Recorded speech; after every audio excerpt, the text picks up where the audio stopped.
ကြည်လားကျုပ်လေအဲ့နာနာဘွားတွေတရေတစီဆိုတာဟိုတွေ့လည်းမတွေ့ဘူးယုံလည်းမယုံဘူးညာဒါမဲ့အခုဖြစ်တဲ့ကိစ္စရှင်းနေတာဟိုလေးငုံမှတ်တဲ့အိမ်မကတကယ်ကြီးဗျအဲ့ဒါအထူးဆန်းတာနော် ဟုတ်တယ်လောကကြီးမှာလေကိုမျက်စိနဲ့မမြင်ရတိုင်းမတွေ့ရတိုင်းမရှိဘူးမယုံဘူးလို့မပြောနဲ့ကြီးလာတို့မျက်စိနဲ့မမြင်ရတဲ့အရာတွေလက်နဲ့ထိတွေ့လို့မရတဲ့အရာတွေဆိုတာအများကြီးရှိတယ်ဖို့တယ်အဲ့ဒါမင်းမြင်မှတ်ထား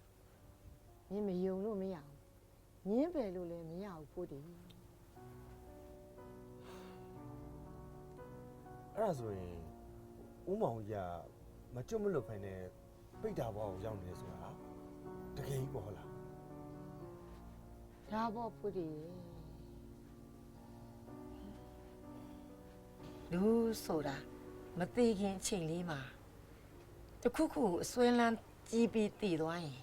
အဲ့ဒီဘဝကိုရောက်တတ်တယ်။ဦးမောင်ကြီးကိုပဲကြည့်လေသူ့ပစ္စည်းတွေဘယ်သူမှမသိအောင်မြုပ်ထားတာကိုအစွဲလန်းကြီးပြီးတည်သွားတာကိုအဲ့ဒါသင်ခန်းစာပဲ။တန်နေရာတို့ဝစ်ကြွေးတို့ဆိုတာအဲ့ဒီအစွဲကြောင့်ဖြစ်တာ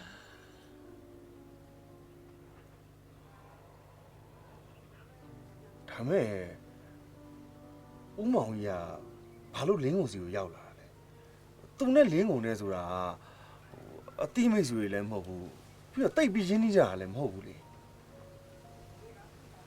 ပြီးတော့လင်းကုန်နေတဲ့လေကလေးကတေးပြီးသားသူတွေကသူ့အိမ်မထဲမှာလာပြီးစကားလာပြောတာတယ် အဲ့ဒါအိမ်မက်မဟုတ်ဘူးဖို့တယ်သူတကယ်မြင်တာသေပြီးသားလူတွေဝင့်နေနာနာဘာဝလောကကိုမြင်နေဆိုတာအဲ့ဒါပရလောကနဲ့စိတ်ချင်းဆက်နေတာ